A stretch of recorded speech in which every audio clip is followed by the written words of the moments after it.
ألف لام ميم ذلك الكتاب لا ريب فيه هدى للمتقين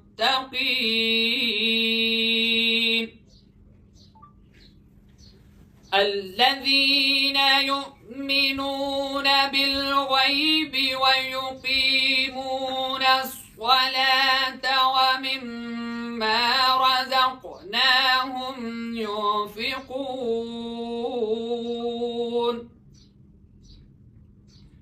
والذين يؤمنون بما أنزل إليك وما أنزل من قبلك وبالآخرة هم يوقنون أولئك على هدى من ربهم وأولئك هم المفلحون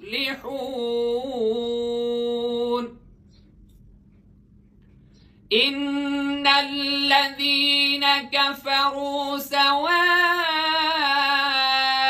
عليهم أأنذرتهم أم لم تنذرهم لا يؤمنون ختم الله على قلوبهم وعلى سمعهم وعلى أبصارهم غشاوة ولهم عذاب عظيم آمنت بالله صدق الله العلي العظيم.